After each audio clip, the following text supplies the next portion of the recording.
আসল কাজ করতে পারেন না। ব্যাংকের গ্রাহকরা যদি ব্যাংক রক্ষার জন্য আন্দোলন করে সেখানে আপনি গুলি চালাতে পারেন, রক্তাক্ত করতে পারেন, দুর্নীতিবাদ ঋণ খেলাপিকে আপনি চেয়ারম্যান নিয়োগ দিতে পারেন, জনগণের দুর্ভোগ কমানোর কোন পদক্ষেপ নিতে পারেন না। আজকের এই বিক্ষোভ মিছিল পূর্ব সমাবেশ থেকে এই সমস্ত গণবিরোধী পদক্ষেপ বন্ধ করার জন্য আবেদন জানাই।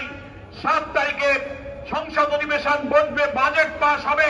উচিত ছিল বিদ্যুতের মূল্য বৃদ্ধির কি প্রয়োজন, আইএমএফ এর সাথে চুক্তি করে আপনি কি শর্ত দিয়েছেন, অর্থমন্ত্রী পার্লামেন্টে জনগণের প্রতিনিধিদের সাথে এগুলো নিয়ে আলোচনা করা।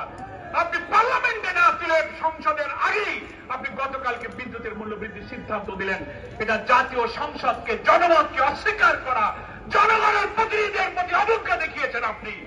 যেমন আপনি জুলাই সনদকে মানেন না, গণভোটকে মানেন না, যেমনি আপনি ব্যাংক প্রতিষ্ঠার লক্ষ্যে ইসলামী ব্যাংক বাংলাদেশের অর্থনীতির চালিকা শক্তি, এশিয়ার বৃহত্তম ব্যাংক, আগে সালাম গ্রুপ লুটপাট করে খেয়েছে, এখন আপনারা তাদের ঘরে উঠে লুটপাট করতে চান, সেদিকেই মনোযোগ, জনগণের দিকে আপনার কোনো মনোযোগ নেই।